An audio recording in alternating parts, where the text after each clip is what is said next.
It's 5 p.m. Good evening, everyone. Assalamu alaikum jami'an.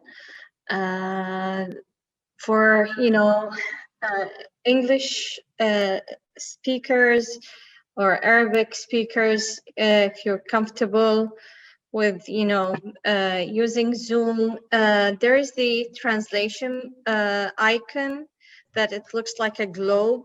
If you scroll, it will show, it's next to, the Q&A and the participant at the bottom right. So please, if you feel, you want, this session will be bilingual. Some will present in Arabic, other will present, our respective presenters will speak in English. So you have the translation bottom. So allow me please to introduce our panelists and our researchers. There will be, 4 sessions. The first session will be with Dr. Laila Mohebi from Zayed University, and the second will be with Dr. Emily Winchip from Zayed also University. Then we will move to Dr. Bedoor Alazemi from Kuwait University. And then we will be with our doctoral student, Tiffany Smith from University of Minnesota. So allow me to introduce our first panelist. Each panelist will speak for 12 to 15 minutes. And then at the very end, we will have the Q&A at the end of the session. So if you have any questions, please write them and mark them down in the Q&A section until we get back to you at the end of our session. So Dr. Laila Mohebi, she holds a PhD in Education Leadership Program from the British University in Dubai. She has been in the education field for more than 20 years, where she worked different sectors and areas related to K to 12 and higher education in UAE. Dr. Laila, the floor is all yours. I'll be marking my time, and welcome. Thank you. Thank you very much. First of all, I'll be sharing my screen. If you can see the number of slides, just don't get scared. I'm quite fast in talking and presenting. So let me start, okay? So I'm also marking my time. It's 6:07 Dubai time. And my presentation today is part of my thesis. When I applied for presenting, I decided that I want to present this part of my thesis because it's because the findings I found from the quantitative part of my thesis was very interesting, which has guided me right now after like a year or so of graduation, which has guided me and my research and studies. That's why I decided I want to share the quantitative part of my study. At the end of this presentation, there's a link to my thesis. If you're interested to know the qualitative, the findings in the qualitative, but both of them complement each other, please feel free. You can check the link or you can email me if you want. So my presentation's title is A Quantitative Approach to Assess the Perceptions of Pre-Service Teachers and their instructors about TPACK capabilities of pre-service teachers, an explanatory study among selected United Arab Emirates. So my study is basically, I just wanted to know how the pre-service teachers or the students in College of Education, how do they perceive their TPACK? And how do their instructors perceive their students' TPACK? So I just wanted to know how they see themselves when it comes to the the 7 domains of TPACK. The motivation of my studies always and all the time when it comes to us in UAE is the vision of the country. Our country, we have a vision where we want by 2021, which is this year, to first-rate education system. So when I started writing this paper, it wasn't, it was like 2 years ago. So first-rate education system. UAE aims at having a first-rate education system in the world. And then I also had personal interest, and I was also interested in new generation of learners, being as a mother and an educationist. I have personal interest in TPACK as a model. And when I was doing literature review, I discovered that there are literally but this is when I was doing this study, any papers, research studies done on TPACK or using TPACK as a model. And also about the teacher education programs and integration of technology. I will not go into these little details, but I'm going to tell you that my research question was what were the pre-service teachers' perspective about their preparedness, and what did their instructors think, and what the factors influence the acquisition of the TPACK, which again, the bigger umbrella is ICT integration, and future, suggestions for the future. When I did my literature review, I came across all these models, TPP, IBAM, SAM, TAM, and UTAT. But I chose TPACK. It's a progression from Schulman's. Unfortunately, I did not write it here, but actually it's a progression from Schulman's model in 1980, where he said a teacher's competency or the teacher's capabilities should be in areas of content and pedagogy. Mishra and Kohler came and they said, well, we are in a new era, so we should add technology. So this model came up. So as you can say, when I said 7 domains, my survey, the tool I used to collect data, was checking all these domains. How the pre-service teachers, the teacher candidates, they perceive themselves in pedagogy knowledge, content knowledge, technological knowledge, and TPACK. So these are some of the definitions of the TK, PK, CK, PCK, TPK, TCK, TPACK. So TPACK is technology, pedagogy, and content knowledge. And then I used for the analysis of the qualitative part, I used the perception theory by BEM. My literature review, these are the outcomes of the literature review about the ICT technology advantages. And again, I will not go into this because of time. So I used quantitative and qualitative, but I'll be presenting my quantitative today.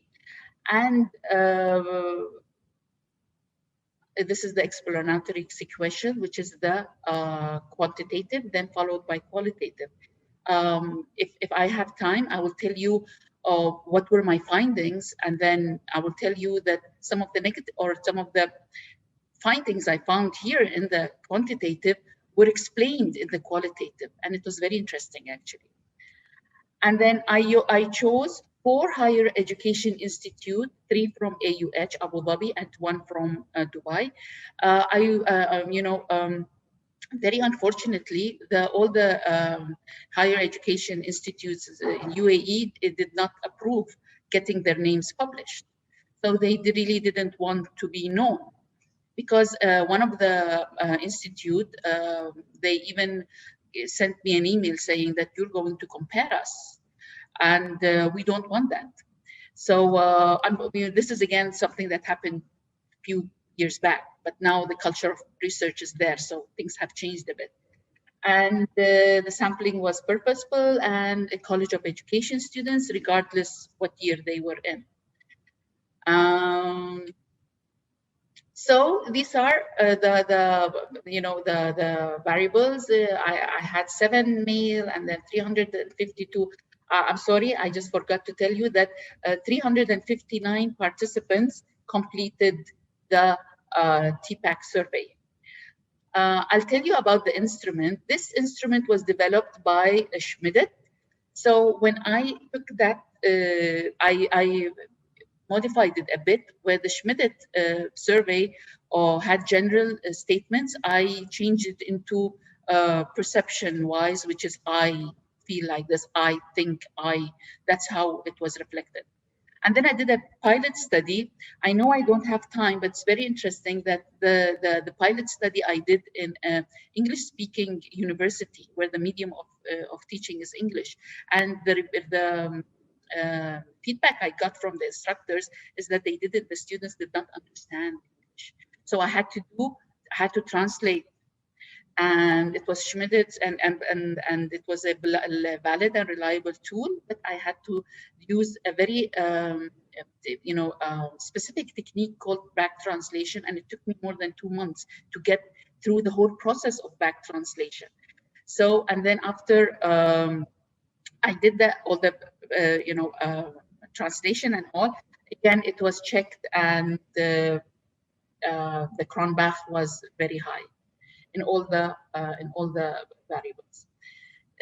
500 survey was distributed. 359 returned with results. Response rate was 72. I will not go into this, no time. The results, the data analysis. So these are my research questions, and I used for the first 2 questions, I used the quantitative analysis. I used descriptive statistics, and then I used independent sample test, one way between groups ANOVA. Key findings. Now the findings were very interesting. These are the findings for all the questions, but I'm going just to show you the quantitative. So the descriptive statistics has showed that in general, pre-service teachers are very confident when it comes to their TPACK capabilities. So they thought that they were really good. But they had the technology knowledge to be the highest. Now, this wasn't a surprise. I was told never go into a research with the preconceived notion. I'm saying this, I'm putting my feelings in it. But the technology knowledge, why? Because these 4 universities, they have a very strong technology, and then courses, programs. So it wasn't a surprise. And the pedagogical knowledge and TPACK were the lowest. So the students felt that they weren't capable, they perceived themselves that they weren't that good when it came to the pedagogy and when it came to the TPACK. So they thought that they felt that they weren't that much good. And however, independent sample t-test was used to compare the TPACK scores for students who did complete an internship and students who did not. And a significant difference was found between the students who did complete an internship and students who did not. So that was one of my main findings, which I brag about everywhere. Is that because I'm in charge of field experience, is that the students who had gone through internship, they perceived their TPACK to be very good. And the students who were in their first and second year, they didn't perceive their TPACK to be good and strong. So that shows how important it is. So the implications, the implications is more of like all the findings and the suggestions and recommendations I came up with is that the universities need to focus on teacher education. Is very important, and that they need to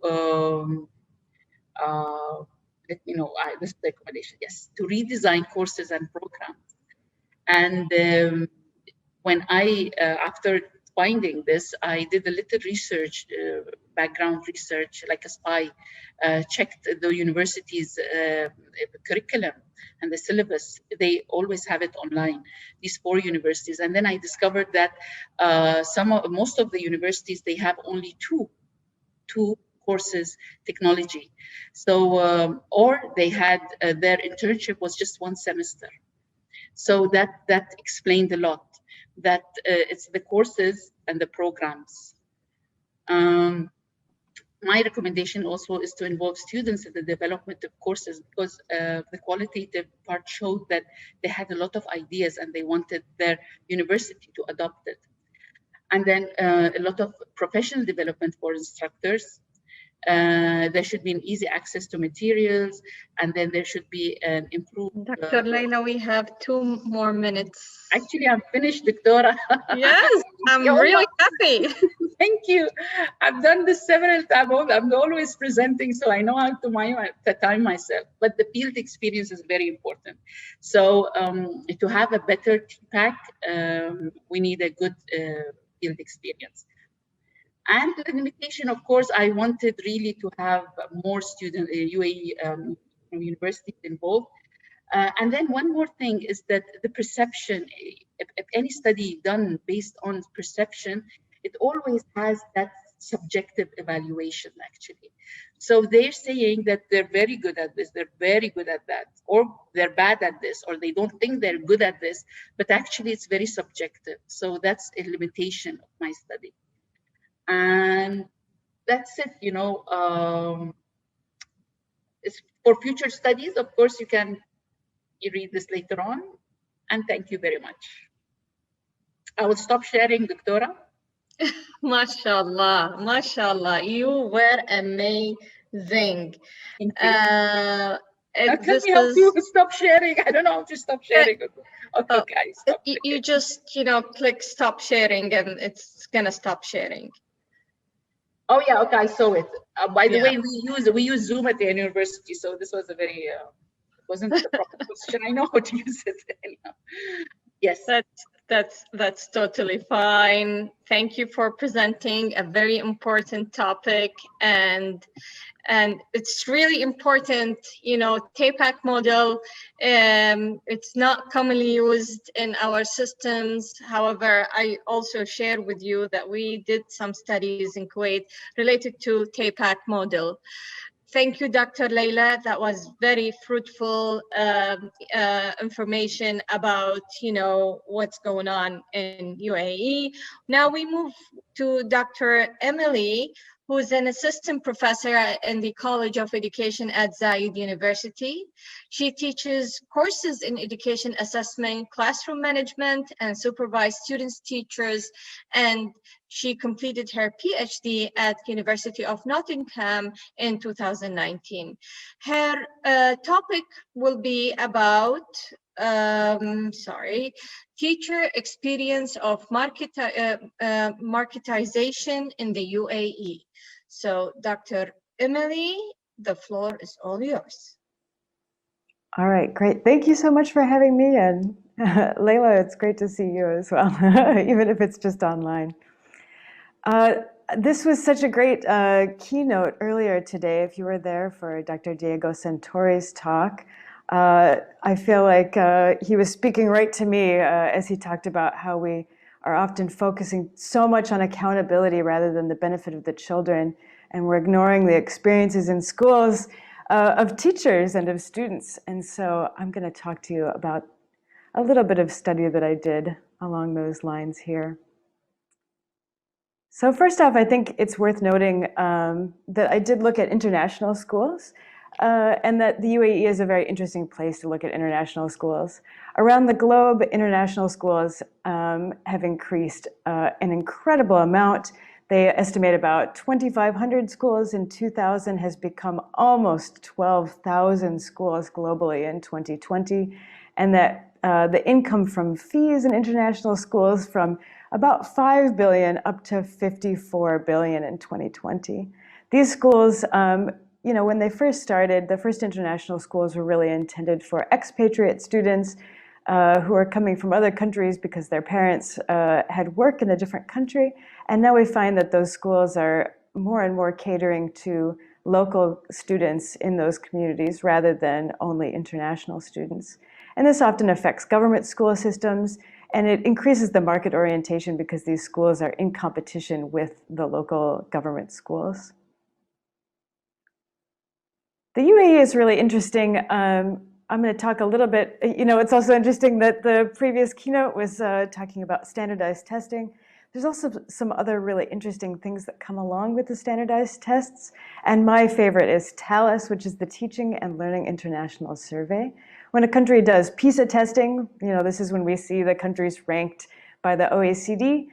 They also send out this survey for teachers and administrators and students to fill out. And when we look at the results of that, we find that the UAE is really unique, that while about 4% of students in the OECD countries, on average, attend private schools. They call it government independent schools. Those are usually about a quarter that are religiously affiliated, about half that are nonprofit, and a quarter that are for-profit. But in the UAE, 84% of students attend private schools, and a majority of those are run as for-profit schools. So we're completely an outlier in that metric. We really are one of the largest privatized systems in the world, and I know that I'm speaking to a lot of people around the Gulf who have very similar kinds of systems with a large number of private schools, especially for-profit schools. It's just that the UAE was one of the first to participate in PISA and in TALIS and report the numbers of schools that they had. The UAE is also interesting, and it's noted in TALIS that we have a low percentage of teachers who would be considered highly qualified. And we also have some of the most intense accountability measures and effects from that. So when they ask the teachers, what kinds of accountability measures are you subject to? Teachers in the UAE were able to tick all of the boxes and basically say that they had all of the accountability measures. But we weren't able to say that we had the kind of highly qualified teachers in other parts of the world. So again, as we were speaking about in the keynote earlier, what's been interesting is that the local government has really put a lot of focus on the education system in the UAE, but in kind of a comparative way, making some goals for where they want to be in the rankings for the PISA tests. I believe they want to be in the top 15, perhaps. I feel like I want to know what that is. But hoping to be high in the rankings. And here's where we actually are in the UAE. And you'll see some other local countries here. I know that Qatar is on here. I believe Saudi Arabia is on here as well. But you can see that there's a lot of focus on the UAE wanting to be higher in these rankings and hoping to get to that point. And it's always interesting to see when they do things like these news briefs that come out. What we're talking about when we're talking about improving the education system is often these scores and these rankings. The kind of words that we see when we talk about the strategy for how to improve the education system, we see the Ministry of Education talking about this global competitive society and wanting to meet labor market demand. Even the Ministry of Education really talks a lot about the services to internal and external customers, which I think is very interesting language to talk about education. For EDEC, the body that oversees schools in Abu Dhabi, we see this compete in a global market, and we want innovative educational practices. For KHDA in Dubai, we see this growth and quality of private education, that their aim is to support schools, students, and investors. I think this is all very interesting language about education. So what we see for the strategy and actions is making schools in the region more business-like, that we have this sort of competitive market for schools.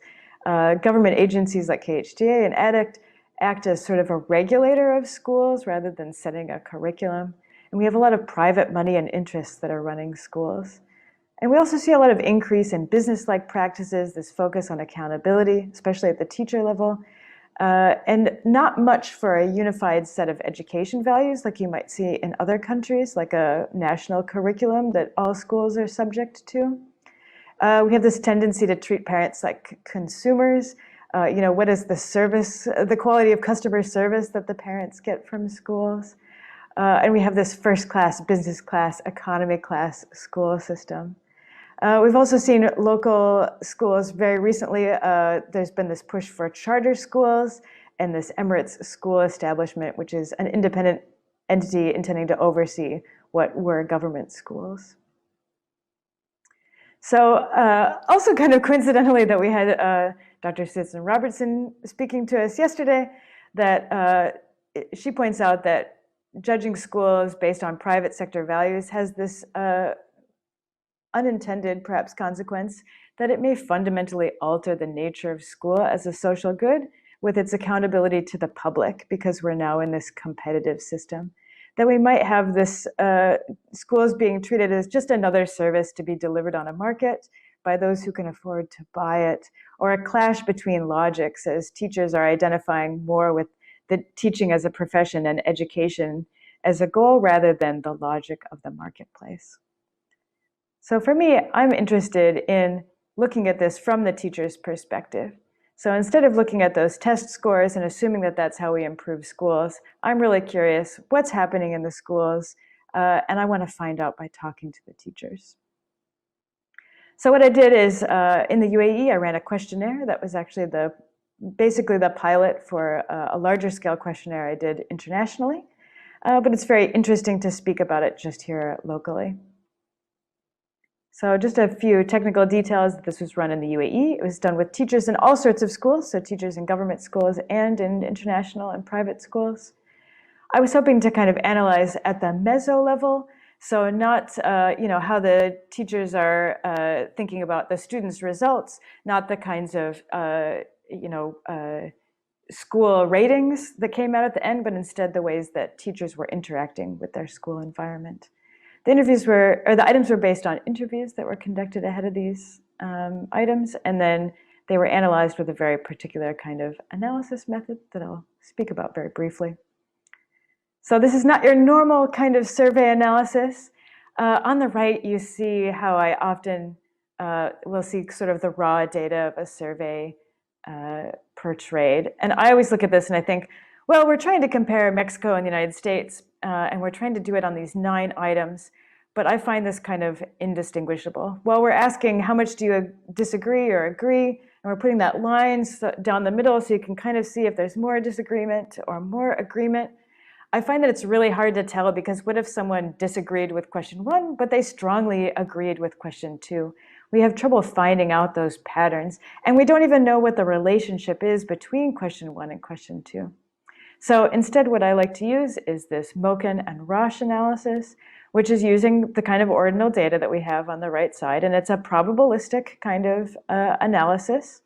But what we get at the end is that we get a model, we start with this model that we're looking at the difficulty of each item for how able the person is to endorse that item. And that each of these should line up, that if an item is more difficult, then only the people who are able to endorse all of the items can endorse that item. And if it's an easier item, then everyone should be able to endorse it, basically. And if it doesn't line up in that way, that there's that relationship between difficulty and ability, then it's not part of the same scale. So we find that if we keep this model in that way, we find out which data fit it, which items are part of that scale. So what we do is, I like to report it in this kind of hierarchy. At the very bottom, we see the most common and the easiest to endorse items. And at the top, we see the least common and the hardest to endorse items. So this survey created 2 scales, one of business operations, which I felt were the direct business influences of schools on teachers, and sort of these indirect business-like practices that were influencing the teachers. So here's the first one. This is the direct business influences. So again, at the very bottom, we have the most common item. So the most common, the easiest to endorse item was saying, my school enrolls as many students as possible. But sort of in the middle there, we see my school competes against other schools to enroll students. This is a little bit more difficult. My school is run on a business model. So at any point in this hierarchy, if a teacher could agree to an item, then they would agree to everything that's below it. So if they were able to say, actually, there's frequent use of business language at my school, then they likely had all of these direct business influences on their work. And again, the interesting thing is that we find that these are all related items. This forms a single scale about those direct business influences on teachers. This is scale 2. This is sort of the indirect influences. So sorry if it's a little bit small, but we find is the most common and the easiest to endorse items are these ideas of proving that learning has occurred. Sometimes it takes away from actual learning. Staff members gain recognition at the school by playing the game, and there's favoritism for teaching staff who are friends with administrators. Those were quite common and easy to endorse on this scale. As we go up, we have different kinds of things like school administration makes promises to parents that the staff cannot deliver. Staff members do what they're told out of fear of repercussions. At the very top, the most difficult item to endorse, but again, part of the same pattern, is the social relationships between staff members are marked with tension, and staff members are denied contract renewal with no reason given. So these are, while they're not direct business influences, these are kind of the marketized behavior of schools. So this is like hiring practices and firing practices, hierarchy between teachers and administrators, favoritism, an idea of playing the game, take it or leave it, and just generally insecurity for teachers. So I think what's interesting about this is that it shows that teachers really are affected by the business influences on schools. Even if they're not there handling the money and they're not looking at the fees, it does affect their work and their experience at the schools. The influence that they have comes directly from the marketization of schools, but it also comes from these kind of indirect corporate-like operations. I think Tallis is interesting here because it does show that unique character, the reason that we're sort of a key study in this, it does show up in the accountability measures, this sort of business orientation and the market style of school admissions and hiring. So we see that the things that Tallis found unique about the UAE really do have effects here. They have consequences. And while it doesn't seem immediately obvious that competition or school choice or high accountability will lead to better schools, and also this idea of open hiring. Dr. Emily, we just have 2 more minutes. Okay, great. I think we don't see a direct refutation of that, but it's obviously not automatically leading to better schools here. It's not leading to higher test scores on Tallis. I think it's also worthwhile to take a moment and think about what's kind of neat about this study as a whole, is it does show us that teachers' experiences of schools form patterns that can be analyzed in this quantitative way. It's not just idiosyncratic, one story that you hear in one place. We can't disregard their experiences or their perceptions of their schools. It does form a really strong pattern. And that even across many different types of schools, the individual experiences are not unique and they form these patterns. So we really need to take teachers' experiences at school seriously and not forget them in our drive for that first-rate education system and toward higher test scores. And that we really need to make good working conditions in schools a priority for teachers.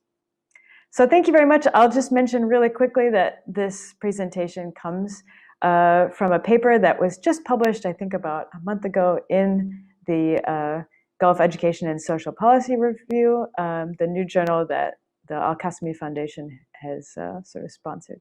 So thank you very much. I really appreciate it, and have a good evening. Dr. Emily, that was great presentation, and congrats on publishing this paper. Our doctoral student, Tiffany Smith, she's in her 5th year of PhD, and she's a PhD candidate in Comparative and International Development Education. Sorry, when you shared your screen, it disappeared. Okay, so Tiffany's she's in the Comparative and International Development Education Program at the University of Minnesota, Twin Cities. Her topic will be location as a factor for teacher retention. Teacher migration in K-12 schools in the United Arab Emirates. Please welcome Tiffany. Tiffany, the floor is all yours for 15 minutes. Thank you. Okay, let me try this again. Share my screen. Okay, and then present. All right, good. Okay, so the title of my dissertation is Discovering Roots, and the chapter that I'm going to be talking about today is called Location as a Factor for Teacher Retention, Teacher Migration in the United Arab Emirates. So I want to start with the definition of teacher turnover, which is defined in two forms. We have teacher attrition, those who leave the profession temporarily or permanently, and we have teacher migration, those who remain in the profession but migrate between schools. So starting with a quote from Nathan Gibbs Bowling, the 2016 Washington Teacher of the Year, he said, "Teaching is a profession, and great teachers need to feel respected and empowered. And if they don't, they will leave, and should." So I want to start with a clip from Nathan Gibbs Bowling. And you've got some news. You've made a decision within the past couple of weeks. Yeah, at the end of the school year, my wife and I'll be stepping away from Lincoln High School, where I've been the last decade. I love my students at Lincoln High School, and I love that school and that faculty. But we've chosen to move abroad, and we'll actually be teaching at the American Community School in Abu Dhabi next year. And I heard you talking about this, explaining this decision. You said one of the things that made this decision for you is that you'll be able to focus on just teaching in Abu Dhabi. You mentioned all the other roles that you have to fill. How has that changed? How have those additional roles been added? Too many students in America are going to school without their basic life needs met. And essentially, school ends up filling that gap for them. School ends up being a place that feeds them, that clothes them. I maintain a drawer in my classroom that has ties, so my students have like ties for job interviews. And so many of the hours that I spend at my school are about meeting my students' needs and like taking care of circumstances in their life that prevent their learning. I don't actually get to focus on teaching. When I make this move, my job over there is going to be to teach. My students' life needs to be taken care of, and I'll just be able to teach. So in 2019, in a PBS Hour interview, Nathan Boland announced to the nation his plans to leave the school that he had worked in for over a decade. And the significance of this clip is that it is in direct connection to my study, which examines the decision for some African American teachers to leave the U.S. PK-12 schools for teaching opportunities abroad, and specifically in the UAE. So teacher attrition for African American teachers is an issue, and many scholars, educational researchers have examined it. So from the 2015-16 school year, of the 3.8 million teachers in the United States PK-12 profession, African American teachers only represented 250,000. So scholars have examined dissatisfaction, scholars have examined policies that impacted the wholesale dismissal of African American teachers, and as pertinent as they are, none of these studies address teachers who leave the U.S. PK-12 system but remain in teaching by seeking teaching opportunities in other countries. So the significance of the United Arab Emirates as the research site is Vision 2021, which was the educational reform implemented in 2010. And one of the targets that this reform intended to address was that all schools have exceptional leadership and an internationally accredited teaching staff. The UAE has been ranked second after China as the top 10 leading countries for English medium international schools, and Dubai ranked as the top country for international students. So of many of the Western teachers that were attracted to the UAE to come and fill these positions, the population that I'm most interested in is African American teachers, because they are choosing to leave the U.S. K-12 system, a system for which they are already proportionally underrepresented, and therefore they continue to center educational policies for diversity efforts. So this particular chapter that I'm addressing today acknowledges my second sub-question of the research, which is, in what ways do African American expatriate educational professionals believe their intersectional identities and lived experiences in the U.S. affect their decision to remain in the UAE for at least one school year? Okay. And the methodology that I used to answer this question was narrative inquiry, life history interviews with 13 African American expatriate educational professionals. They worked between Abu Dhabi, Sharjah, and Ras Al Khaimah, and they worked for a minimum of 2 years in the U.S. and a minimum of 1 year in the UAE. So one of the significant findings that came out of this research, and you can see from this chart here, is teacher migration. And from the highlighted ones, I've said that, well, specific to the life historians, one life historian who had worked in the UAE for 8 years had worked at a total of 3 schools. Another life historian who had worked in the UAE for 5 years had also worked at least 3 schools. And then a life historian who had worked in the UAE for 6 years had worked at a total of 3 schools as well. So in a policy paper that I wrote for the Alhashem Foundation, I talked about teacher migration and the finding that teacher migration is an agentic strategy utilized by some teachers to remain in the UAE. Now, some of the things that are contributing to migration are racialized classroom placements, lack of involvement in school decision-making, questionable integrity of school leadership, and societal and teacher characteristics.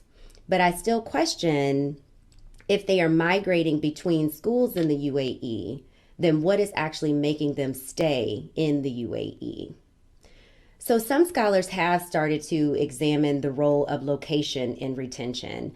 And Chandler, in a 2010 study, said that there was no apparent link between location satisfaction and retention. He said that the importance of location is mainly for recruitment because it's based on teachers' perceptions of location. So if they're aspiring to work in an international school, or if they do, he says that there's still no certainty that teachers who are living in a particular location would stay longer than those who, may not agree or how do you say it? Enjoy the location. And then Ibrahim and Al-Tanaji did a study investigating the role of location in the UAE public schools. And they were focusing on lifestyle in the UAE. And what's significant about this study is the comparison that they made between Western and Arab expatriate teachers.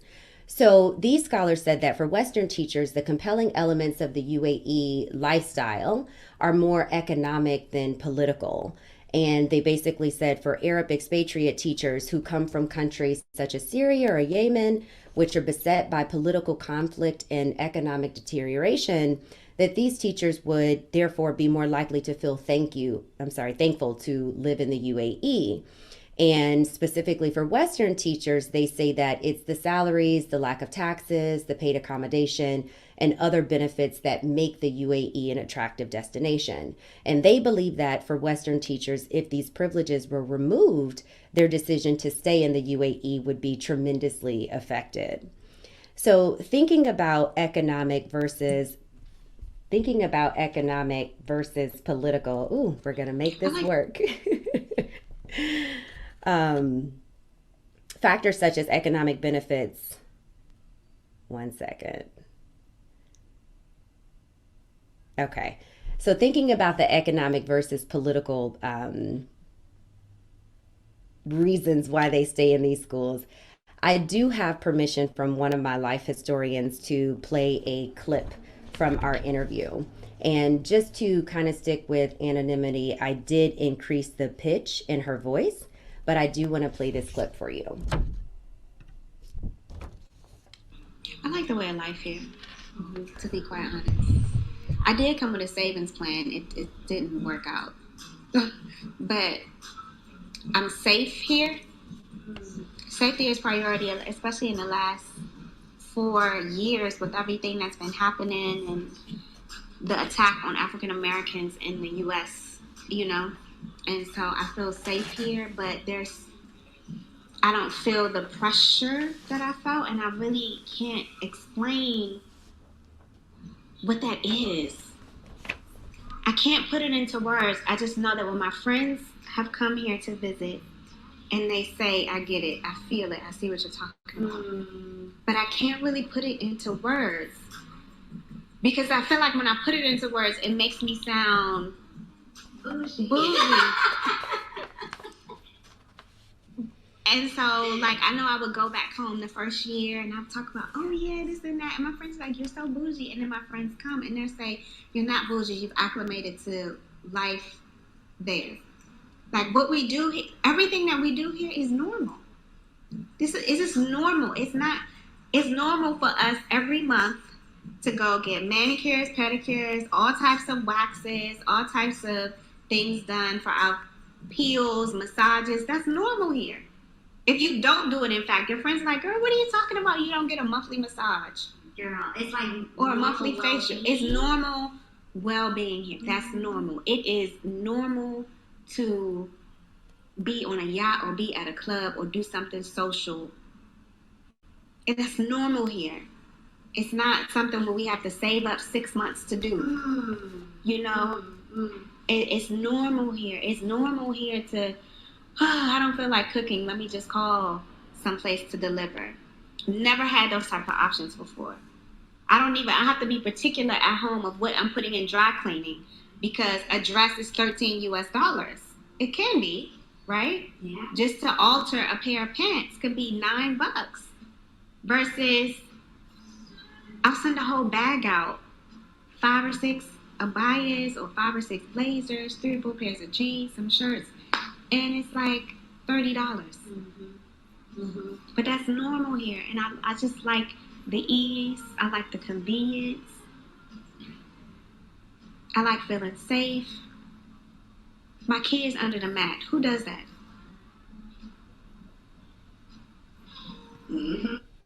I'll go ahead and stop it here.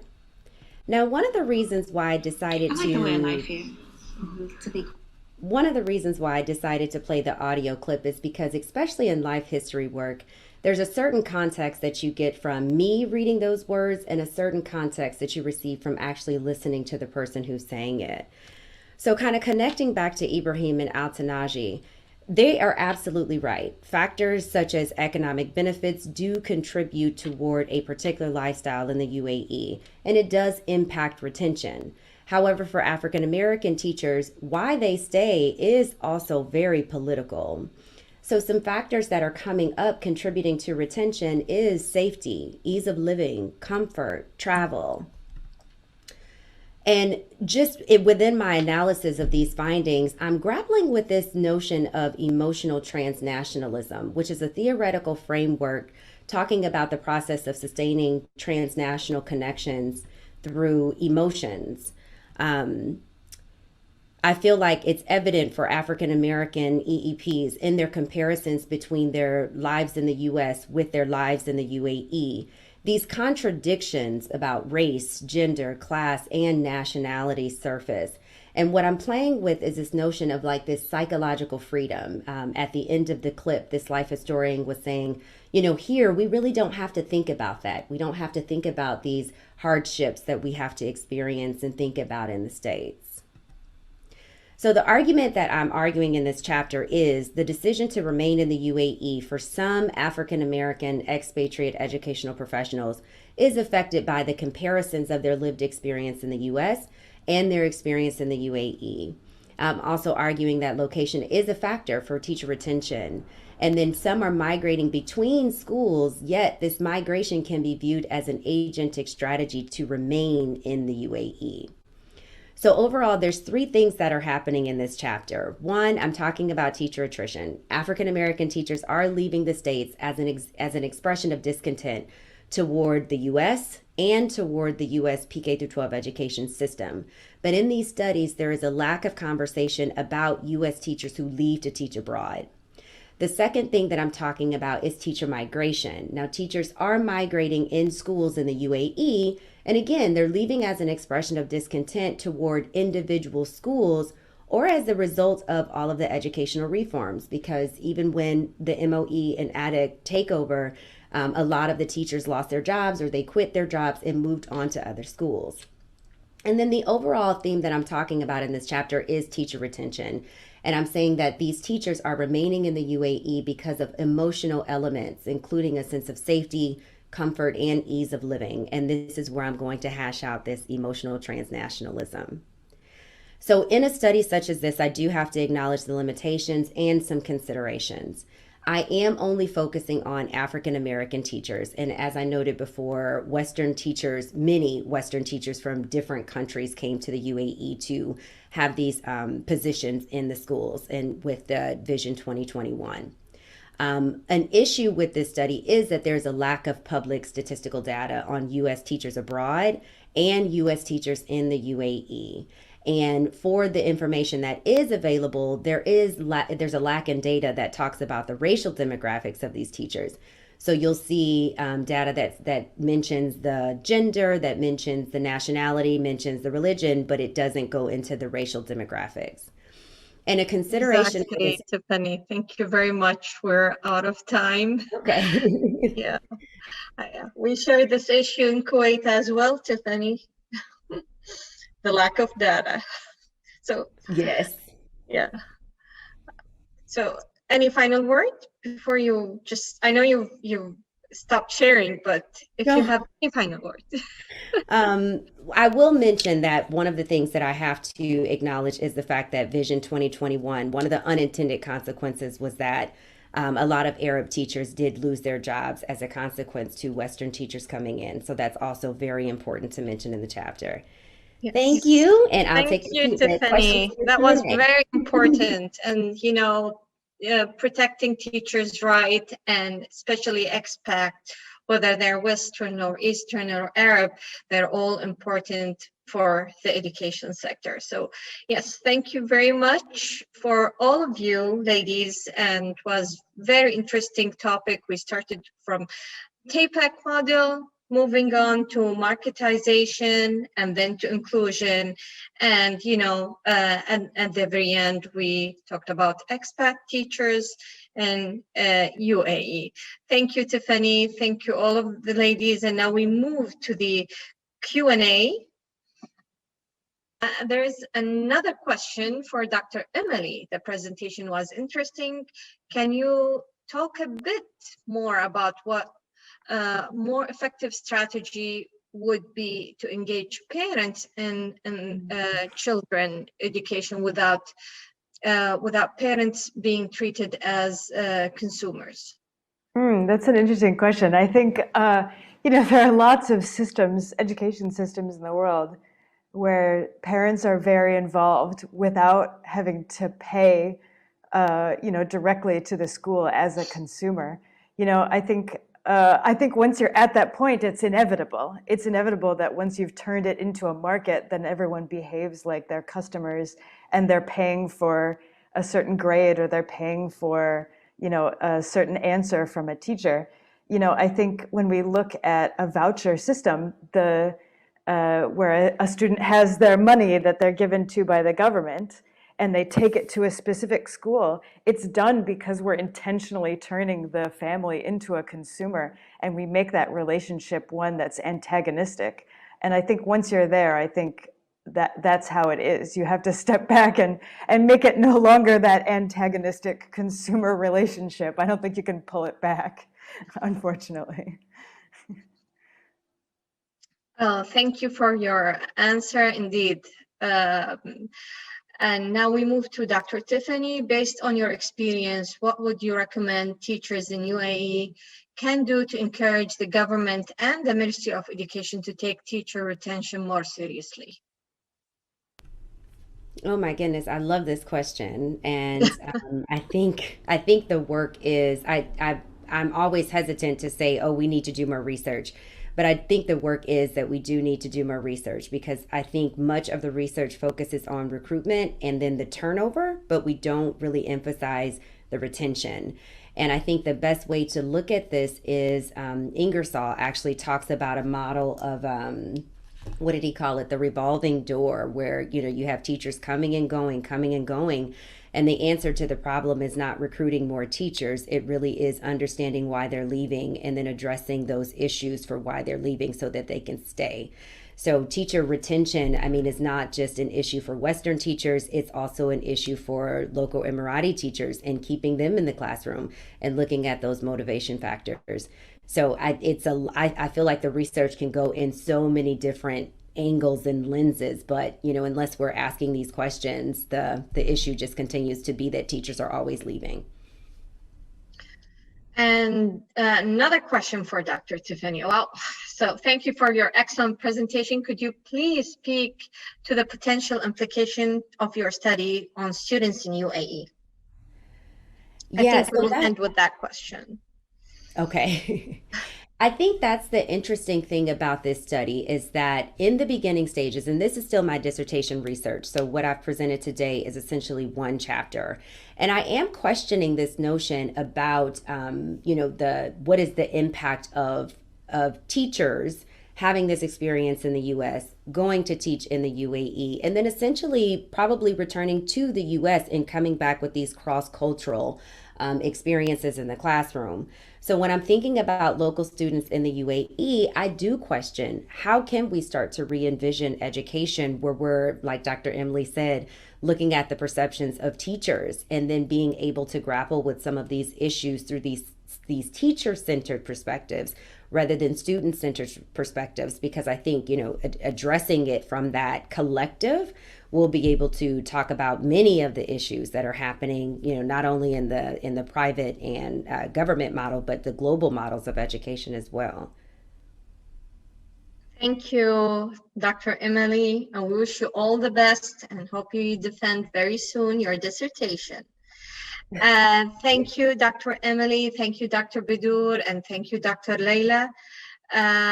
We hope to see you in person, inshallah, very soon when the pandemic is all over and we're in union for more fruitful topics related to education. Thank you all and have a great evening. Thank you very much, Dr. Fatimah. Thank you all for great presentations. I've really enjoyed it, all of them. Thank you also from me to everyone on this panel. I'll be happy to deliver a few closing remarks of day 2. Remind you again that if you would like to hear these closing remarks in Arabic, choose the toggle below.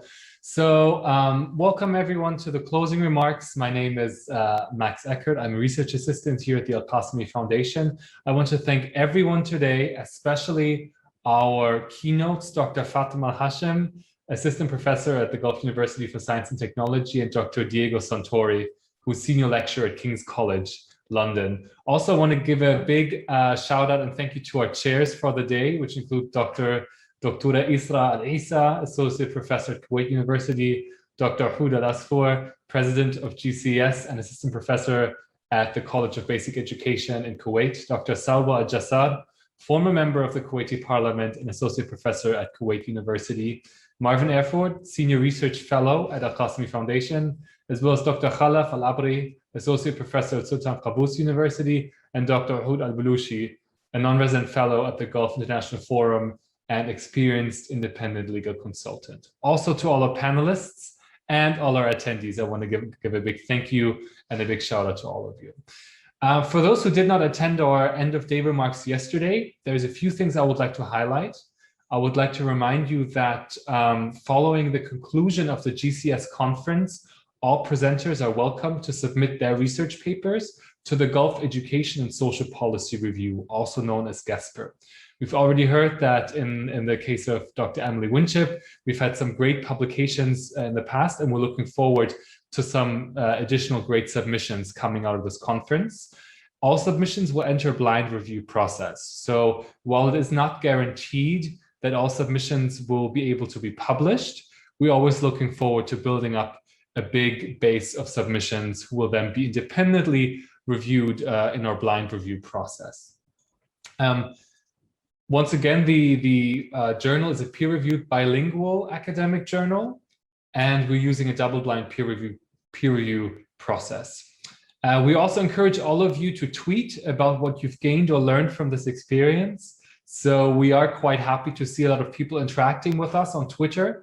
Make sure to use the hashtag GCES 2021 so we can also retweet and share with all of our members your individual tweets and individual submissions.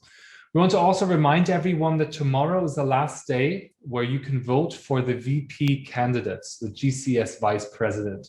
Dr. Sandra Baroudi, who's assistant professor at Zayed University, and Dr. Khalaf Al-Abri, professor at Sultan Qaboos University in Oman, are both standing to become the new GCES Vice President, who will succeed Dr. Hood, who we are sad to see leave, but they will assume the position of president after the term of Dr. Hood concludes. Remember to go through the motivation statements and bios of the candidates. You will have received an email by the software that we're using, Election Buddy. Please note that not all of our attendees are also eligible to vote, but certainly our panelists, chairs, keynotes, and seasoned GCES members have received an invitation link. If you have any questions about the procedures for the GCES election, then please feel free to send us an email at gcs.symposium@gmail.com. So thank you everyone again for coming, presenting, or just attending. We will conclude the conference with a third and last day tomorrow, which will actually focus more specifically on educational reform as we move forward. And we're also very excited to highlight how education systems have changed in light of the COVID-19 pandemic. So there's lots of presentations to look forward to. And we look forward to seeing you tomorrow at 9:10 a.m. Kuwaiti time, which is 10:10 a.m. UAE and Oman time. And I want to wish you a very good night. Take care, and we look forward to seeing you tomorrow. Thank you. Thank you very much.